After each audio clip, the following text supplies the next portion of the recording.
नमस्ते दोस्तों, स्वागत है आपका LR इंस्पायर्ड यूट्यूब चैनल में। मेरा नाम है रवि। आज मैं आपके लिए एक और मोटिवेशनल स्टोरी लेके आया हूँ। तो कहानी को शुरू किया जाए। मनुष्य चाहे कितना भी प्रयास क्यों ना कर ले, कितना भी प्रयत्न क्यों ना कर ले, उसे अपने कर्मों का फल तो भोगना ही पड़ता है। चाहे मनुष्य कितना ही प्रयत्न कर ले, लेकिन वह कभी अपने कर्मों से बच नहीं सकता। जैसी करनी वैसी भरनी, ये वाक्य तो आपने सुना ही होगा। अर्थात जैसे आप कर्म करोगे वैसा ही आपको फल भी प्राप्त होगा। लेकिन मेरा एक प्रश्न है, क्या आप इस बात पर यकीन करते हैं कि जैसा आप कर्म करें वैसा ही आपको फल भी मिलेगा? अब आप में से अधिकतर लोगों के मन में यह प्रश्न जरूर उठ रहा होगा, क्योंकि इसमें पूछने वाली बात क्या है? यह तो सत्य ही है कि जैसे हम कर्म करेंगे वैसा ही हमें फल भी मिलेगा। लेकिन एक बार के लिए आंखें बंद करके अपने आप से यह प्रश्न कीजिए। देखिएगा कि आपको इस प्रश्न का उत्तर स्पष्टता से नहीं मिल पाएगा। कहीं ना कहीं आपके मन में एक संशय जरूर होगा कि क्या यह बात सच है या झूठ। दोस्तों, आज इस कहानी से हम समझेंगे कर्मों का खेल। आखिर अच्छे कर्मों का फल अच्छा और बुरे कर्मों का फल बुरा कैसे होता है। बहुत समय पहले की बात है। किसी गांव में एक बहुत ही ज्ञानी पंडित रहता था। एक दिन वह अपने बचपन के दोस्त से मिलने के लिए दूसरे गांव में जा रहा था। उसका वह दोस्त बचपन से ही गूंगा और एक पैर से अपाहिज था। उस पंडित के गांव से उसके दोस्त का घर काफी दूर था। वहां जाने के लिए बीच बीच में कई सारे छोटे छोटे गांव पड़ते थे। पंडित रास्ते में अपनी धुन में चला जा रहा था। चलते चलते उसकी मुलाकात एक व्यक्ति से होती है। रास्ते में उसे एक आदमी मिलता है जो ऐसा लगता था कि वह किसी का इंतजार कर रहा था, और वह भी पंडित के साथ चलने लगता है। उस आदमी को देखकर पंडित बहुत खुश हो जाता है। उसने सोचा, चलो अच्छा हुआ, साथ साथ चलने से उसका सफर आसानी से कट जाएगा। बात की शुरुआत करने के लिए उस पंडित ने उस व्यक्ति से उसका नाम पूछा, तो उसने अपना नाम धर्मराज बताया। पंडित को यह नाम कुछ अजीब सा लगता है, लेकिन उसने नाम के विषय में कुछ और पूछना उचित नहीं समझा। दोनों धीरे धीरे साथ में चल रहे थे। तभी रास्ते में एक गांव आता है। गांव का प्रवेश द्वार आते ही धर्मराज ने पंडित से कहा, तुम आगे चलो, मुझे इस गांव में एक काम है, मैं तुमसे आगे मिलता हूं। पंडित ने कहा, ठीक है। वह आगे रास्ते में चल देता है। कुछ देर बाद उस गांव में खबर फैली कि एक व्यक्ति को सांड ने अपनी सींग में फंसाकर मार दिया है। जैसे ही सांड ने उस व्यक्ति को मारा, ठीक कुछ ही देर में धर्मराज पंडित के पास आ गया और फिर दोनों चलना शुरू कर देते हैं और चलते चलते एक दूसरे गांव के द्वार पर पहुंच जाते हैं। उस गांव के बाहर एक बड़ा और विशाल मंदिर बना हुआ था। वहां पर आराम करने की सुविधा काफी बढ़िया लग रही थी। पंडित के दोस्त का घर अभी वहां से बहुत दूर था और रात भी होने वाली थी। तो पंडित ने धर्मराज से कहा, रात होने वाली है, पूरे दिन चलते चलते थक भी चुके हैं और भूख भी लग रही है, तो यहाँ पर भोजन करके यहीं पर हम विश्राम कर लेते हैं, फिर सुबह के समय आराम से आगे की यात्रा जारी करेंगे। धर्मराज ने कहा, ठीक है, मुझे इस गांव में किसी को कुछ जरूरी सामान देने जाना है। तुम भोजन करके आराम करो, मैं बाद में आकर भोजन कर लूंगा। इतना कहकर वह वहां से चला जाता है। लेकिन उसके जाने के कुछ समय बाद, कुछ ही देर बाद धुआं उठता हुआ दिखाई देता है और देखते ही देखते पूरे गांव में आग लग जाती है। पंडित ने हैरानी से सोचा कि यह धर्मराज जहां भी जाता है वहां कोई ना कोई अनहोनी जरूर हो जाती है। कुछ तो गड़बड़ है इस व्यक्ति में। लेकिन पंडित ने रात्रि में धर्मराज से कुछ भी पूछना उचित नहीं समझा और वे दोनों सो गए। सुबह होते ही दोनों फिर से अपनी यात्रा शुरू कर देते हैं। कुछ देर चलने के बाद रास्ते में फिर से एक गांव आता है। धर्मराज ने फिर पंडित से कहा, आप आगे चलिए, मुझे इस गांव में अपने मित्र से मिलने जाना है। मैं अपने दोस्त से मिलने के बाद आगे रास्ते में मिलूंगा। यह कहकर धर्मराज वहां से चला गया। लेकिन पंडित इस बार आगे नहीं गया। वहीं खड़ा होकर धर्मराज को देखता रहा कि वह कहां जा रहा है और क्या करता है। तभी थोड़ी देर बाद लोगों की आवाज सुनाई देने लगी कि एक व्यक्ति को सांप ने काट लिया है और उसकी मृत्यु हो गई है। ठीक उसी समय धर्मराज फिर पंडित के पास पहुंच गया। लेकिन इस बार पंडित से रहा नहीं गया और उसने धर्मराज से पूछ ही लिया कि तुम जिस भी गांव में जाते हो वहां कोई ना कोई अनहोनी जरूर हो जाती है। क्या तुम मुझे बता सकते हो ये ऐसा क्यों हो रहा है? धर्मराज ने कहा, पंडित जी, आप तो मुझे बहुत ज्ञानी मालूम पड़े थे, इसीलिए मैं आपके साथ चलने लगा था, क्योंकि झानियों का साथ बहुत अच्छा होता है। परंतु आप अभी तक समझ नहीं पाए कि मैं कौन हूं। पंडित ने कहा, मैं समझ गया हूं, लेकिन मुझे कुछ शंका है। अगर आप ही अपना उपयुक्त परिचय दे दें तो मेरे लिए आसानी होगी। तब धर्मराज ने जवाब दिया कि मैं यमदूत हूं और यमराज की आज्ञा से उन लोगों के प्राण हरण करता हूं जिनकी उम्र पूरी हो चुकी है। हालांकि पंडित को पहले से ही इस बात की आशंका थी, फिर भी धर्मराज के मुंह से यह बातें सुनकर वह घबरा गया। लेकिन वह हिम्मत करके पूछता है कि अगर तुम सच में यमदूत हो तो मुझे बताओ, अगली मृत्यु किसकी है? धर्मराज ने जवाब दिया, अगली मृत्यु तुम्हारे उसी मित्र की है जिससे तुम मिलने जा रहे हो, और उसकी मृत्यु का कारण भी तुम ही बनोगे। यह बात सुनकर पंडित सहम गया और सोच में पड़ गया कि अगर सच में यह धर्मराज यमदूत हुआ तो उसकी बात भी सच होगी और उसके कारण मेरे बचपन के सबसे अच्छे मित्र की मृत्यु हो जाएगी। तो सबसे अच्छा तो यही होगा कि मैं अपने मित्र से मिलने ही ना जाऊं। कम से कम मैं उसकी मृत्यु का कारण तो नहीं बनूंगा। धर्मराज ने मुस्कुराते हुए कहा, तुम जो सोच रहे हो वह सब मुझे पता है, मगर तुम्हारे अपने मित्र से मिलने न जाने से नियति नहीं बदल जाएगी। तुम्हारे मित्र की मृत्यु तो निश्चित है और वह अगले कुछ ही पलों में घटित होने वाली है। महाकाल के मुंह से ऐसी बातें सुनकर पंडित को झटका लगा, क्योंकि महाकाल ने पंडित के मन की बातें पढ़ ली थीं, जो कि एक सामान्य व्यक्ति के लिए संभव नहीं है। अब पंडित को विश्वास हो गया कि यह धर्मराज सचमुच में यमदूत ही है। जब पंडित को यह पूर्ण विश्वास हो गया कि धर्मराज जी यमदूत हैं, तो वह घबरा गया। वह अपने मित्र की मृत्यु का कारण नहीं बनना चाहता था, इसलिए वह पलटकर अपने गांव की तरफ वापस जाने लगा। लेकिन जैसे ही पंडित वापस जाने के लिए मुड़ा, उसने देखा कि उसका मित्र तेजी से उसकी तरफ चला आ रहा है, जो कि पंडित को देखकर अत्यंत प्रसन्न दिखाई पड़ रहा था। अपने मित्र के आने की गति को देखकर पंडित को ऐसा लगा कि जैसे उसका मित्र काफी देर से उसका ही पीछा कर रहा है। लेकिन वह बचपन से ही गूंगा था और एक पैर से लंगड़ा भी था, इसीलिए न तो वह पंडित को आवाज दे पाया था और न ही उस तक पहुंच पा रहा था। लेकिन जैसे ही वह पंडित के पास पहुंचा, अचानक ही जमीन पर गिर पड़ा और तुरंत ही उसकी मृत्यु हो गई।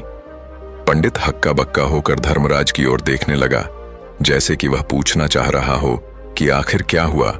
धर्मराज पंडित के मन में उठ रहे प्रश्नों को समझ गया और बोला, तुम्हारे मित्र ने पिछले गांव में ही तुम्हें देख लिया था और वे वहीं से ही तुम्हारा पीछा कर रहा था, लेकिन गूंगा और लंगड़ा होने की वजह से वह तुम तक नहीं पहुंच पाया। उसने अपनी पूरी ताकत लगाकर तुम तक पहुंचने का प्रयास किया, लेकिन बुढ़ापे में बचपन जैसी ताकत नहीं होती, इसलिए दिल का दौरा होने के कारण उसकी मृत्यु हो गई, क्योंकि वह तुमसे मिलने के लिए अपनी सीमाओं को तोड़कर तुम्हारे पीछे भाग रहा था। इसलिए अपने मित्र की मृत्यु का कारण भी तुम ही कहलाओगे। अब पंडित को पूर्णतः यह विश्वास हो गया था कि धर्मराज एक यमदूत है और उसका कार्य जीवों के प्राण हरना है। लेकिन पंडित एक ज्ञानी व्यक्ति था। वह यह भी जानता था कि मृत्यु पर किसी का वश नहीं है, सबको एक ना एक दिन मरना ही है। यही सोचकर उसने अपने आप को संभाल लिया। लेकिन अचानक ही पंडित के मन में अपनी मृत्यु के बारे में जानने की इच्छा हुई। इसीलिए उसने धर्मराज से पूछा कि जब मृत्यु मेरे दोस्त की होनी थी तो तुम शुरू से ही मेरे साथ क्यों चल रहे थे? यह प्रश्न सुनकर धर्मराज जोर से हंसा और बोला, मैं तो हर पल हर क्षण सभी के साथ चलता हूं, किंतु लोग पहचान नहीं पाते, क्योंकि लोगों के पास अपनी समस्याओं के अलावा किसी और व्यक्ति, वस्तु या घटना के बारे में सोचने, समझने या उसे देखने का समय ही नहीं होता। पंडित ने कहा, तो क्या तुम ये बता सकते हो कि मेरी मृत्यु कब, कहां और कैसे होगी? महाकाल ने कहा, हालांकि किसी भी सामान्य जीव के लिए अपनी मृत्यु के बारे में जानना ठीक नहीं है, क्योंकि कोई भी जीव हो या जानकर वह अपनी मृत्यु के बारे में जानकर बहुत दुखी हो जाता है। हालांकि तुम ज्ञानी व्यक्ति मालूम पड़ते हो और तुमने जिस तरीके से अपने मित्र की मृत्यु को सहन कर लिया है, उसे देखकर लगता है कि तुम अपनी मृत्यु के बारे में जानकर भी दुखी नहीं होंगे। महाकाल ने कहा, तो सुनो, तुम्हारी मृत्यु आज से ठीक 6 महीने बाद आज ही के दिन किसी दूसरे राज्य में फांसी लगने से होगी। और सबसे हैरानी की बात तो यह होगी कि तुम स्वयं ही खुशी से उस फांसी को स्वीकार कर लोगे। इतना कहकर धर्मराज वहां से चला गया, क्योंकि अब धर्मराज के पास पंडित के साथ चलते रहने का कोई कारण नहीं था। इसके बाद पंडित ने अपने मित्र के शरीर का अंतिम संस्कार किया और यथाशक्ति उसके क्रियाकर्म करके अपने गांव वापस आ गया। लेकिन कोई व्यक्ति कितना भी ज्ञानी क्यों ना हो, अपनी मृत्यु के बारे में जानकर दुखी तो होता ही है और मृत्यु से बचने का कोई ना कोई उपाय भी खोजता है। तो पंडित ने भी वही किया। क्योंकि पंडित न था, इसलिए उसकी पहचान उस राज्य के राजा तक थी। पंडित ने सोचा कि राजा के पास तो कई सारे ज्ञानी मंत्री हैं, वह मेरी मृत्यु से संबंधित समस्या का कोई ना कोई समाधान निकाल ही लेंगे। पंडित यही सब सोचता हुआ राज दरबार में पहुंच जाता है और राजा से सारी घटना के बारे में बताता है। राजा ने अपने मंत्रियों को सारी समस्या बताई और उनसे सलाह मांगी। अंत में सभी ने विचार विमर्श करके कहा, अगर पंडित की बात सही है तो उसकी मृत्यु भी 6 महीने बाद ही होगी, लेकिन मृत्यु तो तब होगी जब वह किसी दूसरे राज्य में जाएगा। यदि वह किसी दूसरे राज्य में जाए ही ना तो मृत्यु ही नहीं होगी। मंत्रियों की यह सलाह राजा को भी सही लगी। इसके बाद पंडित के रहने की सारी व्यवस्था महल में ही कर दी गई और राजा के आदेश के बिना उस पंडित से किसी को भी नहीं मिलने दिया जाता था।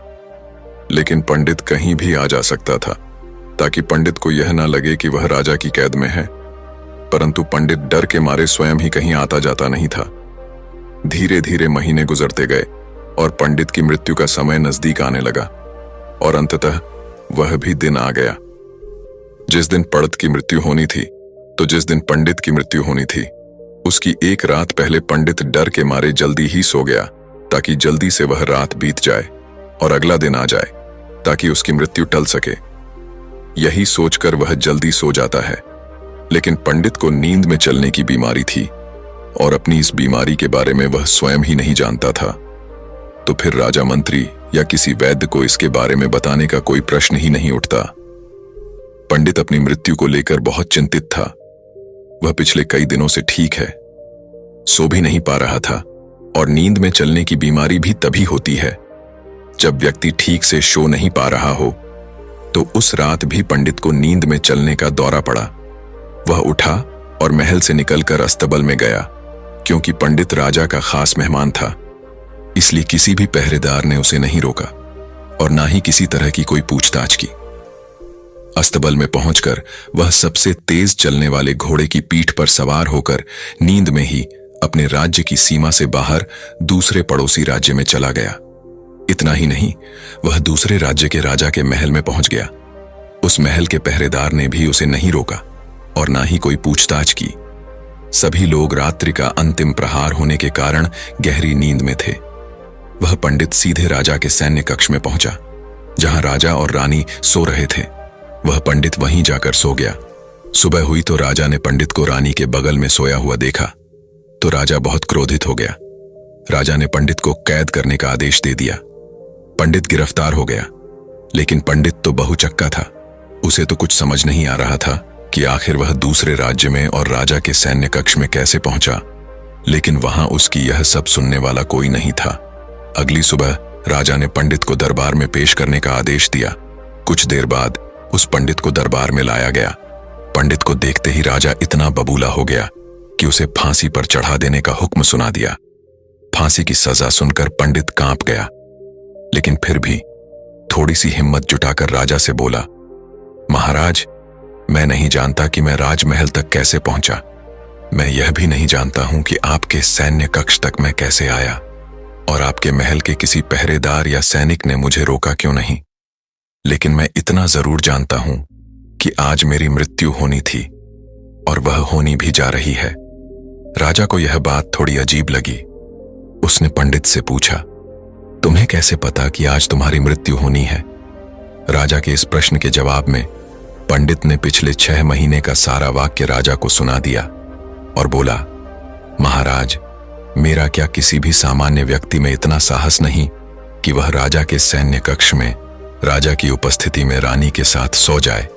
राजा को पंडित की बात में थोड़ा तर्क दिखाई पड़ा, परंतु उसने सोचा कि यह मृत्यु से बचने के लिए धर्मराज और उसके द्वारा अपनी मृत्यु की भविष्यवाणी की कहानी बना रहा है।